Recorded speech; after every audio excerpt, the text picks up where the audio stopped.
안녕하세요. 한국학중앙연구원 디지털인문학연구소 신은선입니다. 본 영상에서는 디지털 장서각의 XML 설계를 검토해 보도록 하겠습니다. 본 영상의 목차는 다음과 같습니다. 먼저 디지털 장서각 XML 설계 이해를 돕기 위해 서식카드 및 각 국가별 마크를 살펴보고 이를 기반으로 고문원 XML이 어떻게 등장하게 되었는지 확인해 보도록 하겠습니다. 고문원 XML을 이해하기 위해 고서의 형태사항 및 서지사항을 살펴보고 XML 데이터 예시도 함께 설명할 예정이니 집중하여 시청해 주시길 바랍니다. 고문원 XML을 설명하는데 서식카드가 왜 나오는지 궁금해하는 분들이 계실 겁니다. XML을 설명하기에 앞서 서식카드를 언급하는 이유는 고문원 XML이 서식카드의 목록을 기반으로 하여 발전하였기 때문입니다. 서식카드 기입 방식을 이해하고 넘어가신다면 고문원 XML 이해에 도움이 될 것이라 생각됩니다. 서식카드 목록은 일정한 크기의 카드를 지칭합니다. 표준 카드에 필요한 서지사항을 기입하여 이것을 일정한 순서로 배열한 것을 말하고 있습니다. 이는 책자 목록에 대응하는 말로 대부분의 도서관에서 기본적인 목록으로 작성되었습니다. 서식카드는 휴대성이 결여되어 있고 통람성이 약하다는 결점이 있었습니다. 또한 사서의 개인 능력에 따라 기술 내용에 큰 차이가 있어 일정한 기입에 한계가 있었습니다. 만일 사서가 악필이라면 이용자가 글씨를 읽지 못하는 경우도 발생하여 듀이와 에디슨이 협업하여 라이브러리 핸드라는 필기용 서체를 개발하기도 하였습니다. 이에 따라 서식카드는 컴퓨터를 통한 온라인 목록으로 대체되었습니다. 컴퓨터를 통한 온라인 목록의 등장. 이는 마크를 말하며 마크는 머신 리더블 카탈로깅, 즉 기계 판독 카탈로깅의 약자로 도서관 카드 목록을 디지털 형태로 변환하기 위해 미 의회 도서관이 1960년대 후반에 제작하였습니다.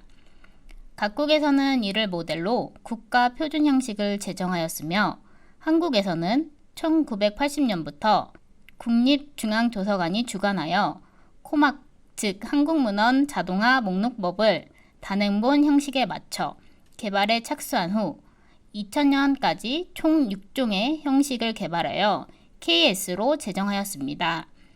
코막은 도서관의 전통적인 카드 목록과 동일하게 기술부, 표목부, 분류기호, 청구기호로 구성되어 있으며 국내뿐 아니라 전 세계 도서관과 서지 데이터 공유 및 교환이 용이합니다.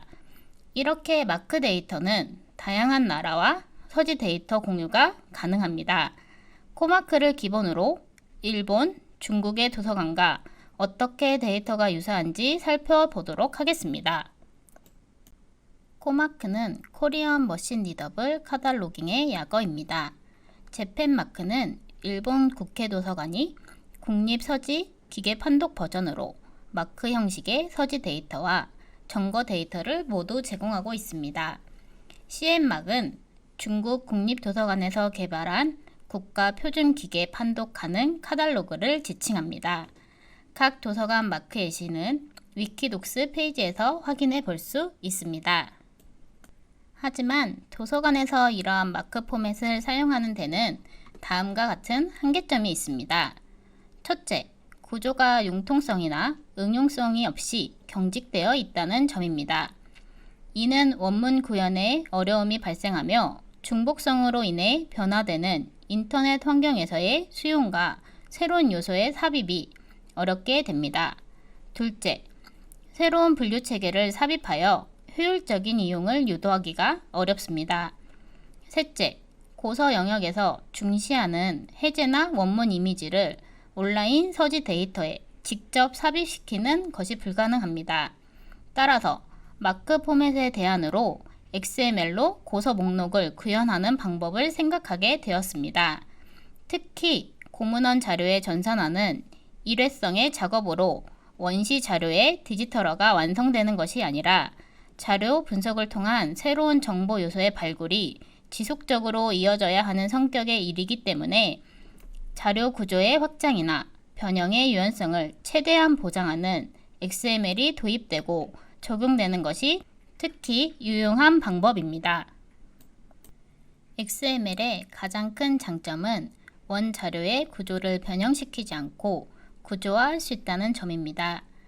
고문원 XML은 고서 목록을 기반으로 구축된 마크를 기반으로 하여 마크 필드는 크게 서명과 저자사항, 판사항, 간사사항, 형태사항, 총서사항, 주기사항으로 크게 나눌 수 있습니다.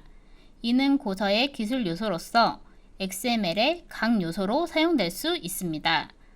고문원 XML의 실제 예시를 살펴보기에 앞서 이해를 돕고자 XML의 각 요소로 사용될 수 있는 사항들을 살펴보도록 하겠습니다. 제일 먼저 고서의 책수, 크기 등을 형태사항의 대부분의 요소로 사용될 수 있습니다. 고서의 서지사항에 따른 추출 요소를 정리하면 다음 표와 같습니다. 이 요소는 모두 고문원 XML의 요소로 사용될 수 있으며 고서의 바람직한 목록 방안을 모색하기 위해서는 사용되는 필드, 즉 서지사항 등을 반드시 살펴보아야 합니다. 본격적으로 디지털 장서각의 XML 설계를 검토하기에 앞서 장서각 및 디지털 장서각을 소개하고 넘어가도록 하겠습니다.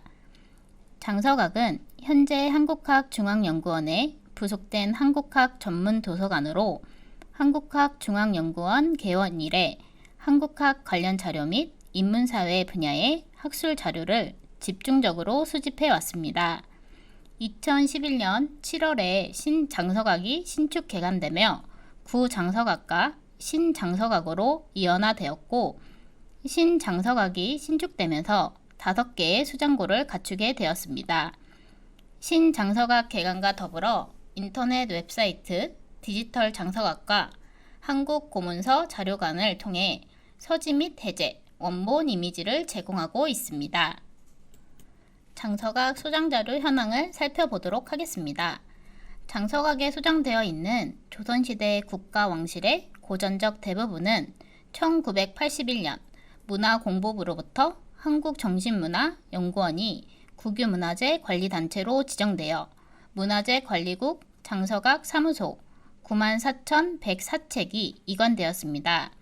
이중 양장 잡서와 신간 도서를 제외하면 모두 88,727책이 소장되어 있습니다.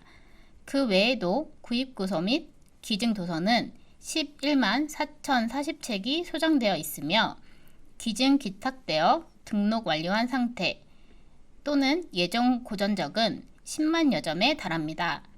따라서 2020년 7월 기준으로 장서각 소장 고전적 자료 현황은 약 28만여 책입니다. 이번 장에서는 본격적으로 디지털 장서각의 DTD를 살펴보도록 하겠습니다. 디지털 장서각 자료는 크게 자료 구분 코드, 공통정보와 원자료를 요소로 가지고 있으며 공통정보는 자료명, 저자, 유형 분류, 주제 분류, 수집 분류, 청구 기호, 마이크로필름 번호 등을 기술하고 있습니다. 원자료의 요소로는 자료의 기본 정보, 자료 아이디, 상세 정보를 기술하고 있습니다. 원자료의 요소에서 주목해서 살펴봐야 하는 부분이 있습니다. 바로 원자료의 기본 자료와 상세 정보입니다. 먼저 기본 정보 요소를 살펴보면 기본 정보 요소는 분류, 자료명, 작성 주체, 작성 시기, 형태사항, 내용 주기, 기간 분류 번호, 소장 정보가 기술되어 있습니다. 기본 정보 요소는 앞서 설명했던 고문원 추출 요소와 연관하여 이해하시면 좋을 것 같습니다. 노란색 부분을 보시면 장서각 소장, 경서 집석을 예시로 살펴볼 수 있습니다. 고문원 기본 정보 요소인 분류와 자료명, 작성 주체가 기술된 부분을 확인해 볼 수 있습니다. 디지털 장서각은 자료명과 작성 주체의 한글과 한자를 모두 기술하고 있으며 특히 작성 주체의 내용에는 인물의 몰년, 봉관, 생년, 신분, 역할 등을 다양하게 세분하여 기술할 수 있도록 설계하였습니다. 다만 설계에 비해 실제 데이터 구축은 아직 진행 중인 측면이 있습니다. 다음 장에 이어 기본 정보 요소를 조금 더 살펴보도록 하겠습니다. 기본 요소 중 고문원 기술 요소의 중요한 부분을 차지하는 형태 사항을 살펴보도록 하겠습니다. 디지털 장서각의 경우 형태 사항 요소를 크기, 판본, 장정, 수량, 인장 정보 등으로 세분화하여 정의하고 있습니다. 경서 집석의 예시를 이어서 살펴보면 크기는 가로, 세로로 기술하였고 판본은 필사본, 수량은 6권 3책, 인장은 이왕가 도서지장이라는 서지 내용을 세분화하여 기술하였습니다. 여기까지 기본 요소 설계를 살펴보았는데요. 다음 장에선 상세 정보 부분의 설계를 살펴보도록 하겠습니다. 상세 정보의 요소는 정의, 상세 내용, 참고 문헌의 부분으로 정의되어 있습니다. 앞서 마크 포맷의 단점으로 해제나 원문 이미지를 온라인 서지 데이터에 직접 삽입시키는 것이 불가능하다. 따라서 XML의 확장성이 이를 극복할 것이다 라고 말씀드렸는데요. 그 부분을 생각하시면서 상세 정보 설계 부분을 이해하시면 좋을 것 같습니다. 경서 집석의 경우 표지 내용, 서문과 목록 내용, 책자의 서지에 대한 상세 내용을 기술하고 있습니다.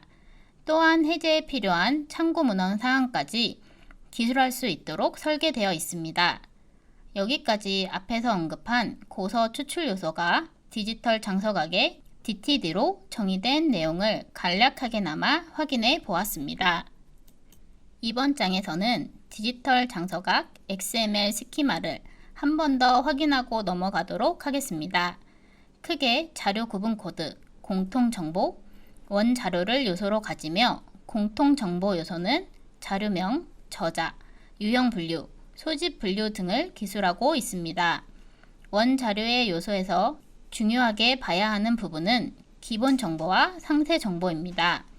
이는 원자료의 서지 내용을 그대로 기술하고 있기 때문에 꼭 확인하고 넘어가셔야 하는 부분입니다.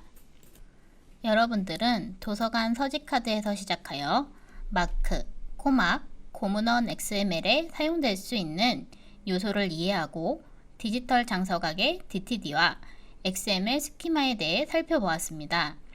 이번 장에서는 고문원의 실제 예시를 살펴보며 고문원 XML 장점을 살펴보고 추후 보완해야 할 점을 제시해 보도록 하겠습니다. 예시는 동국사략 서지를 디지털 장서각과 국립중앙도서관 데이터를 비교하여 설명하도록 하겠습니다. 먼저 서명, 코막의 245 태그, 표제와 책임 표시 사항입니다. 표제와 책임 표시에는 고문원의 서명과 저자의 내용이 기술됩니다. 서명의 경우 장서각은 자료명, 국립중앙도서관은 타이틀로 기술되어 있습니다. 디지털 장서각은 원문, 한글, 한자를 모두 표시하였으며 국립중앙도서관은 원문 서명만 표시한 것을 확인해 볼 수 있습니다. 책임 표시 사항에서 저자를 장서각은 인명의 요소로 한글, 한자를 모두 기술하여 인명의 역할까지 기술하고 있습니다. 반면 국립중앙도서관은 네임 파트로 기술하고 있으며 한글명만 기술하고 있습니다. 다음은 250 태그인 판사항, 260 태그인 간사사항의 XML 데이터를 살펴보도록 하겠습니다. 장서각의 경우 형태사항 요소 안에 크기, 판본, 장정, 수량, 판식 등으로 세분화하여 각각의 요소를 기술하고 있는 반면 국립중앙도서관의 경우 익스텐트의 요소 안에 상세 구분 없이 기술한 것을 확인해 볼 수 있습니다. 또한 장서각의 경우 형태사항 안에 자식 요소로 판본을 기술하고 있는 반면 국립중앙도서관의 경우 에디션 요소로 따로 기술하고 있는 부분을 확인해 볼 수 있었습니다. 판사항 및 간사사항 그리고 형태사항의 데이터의 경우에도 작성 기간에 따른 상세도의 차이가 있었으며 요소 기술의 통일성이 없는 현황을 확인해 볼 수 있습니다. 지금까지 동국 사략을 예시로 살펴보았습니다. 고문원 XML은 원자료의 구조를 변형시키지 않고 구조화할 수 있다는 점을 확인해 볼 수 있었습니다. 그러나 고전 문헌의 전자문서 형식은 그 문헌의 성격뿐 아니라 활용 목적에 따라 달리 정의될 수 있기 때문에 일반적 적용이 가능한 표준안이 아직 확정되어 있지 않다는 점을 확인해 볼 수 있었습니다. 앞으로 고문원 도서관에 통일된 코막 필수 태그 요소를 기반으로 XML 표준안을 작성한다면 상호 운용성을 보장하는 데이터 형식의 표준안을 제안해 볼 수 있을 것입니다. 이상으로 디지털 장서각 XML 리뷰를 마치겠습니다. 지금까지 시청해 주셔서 감사합니다.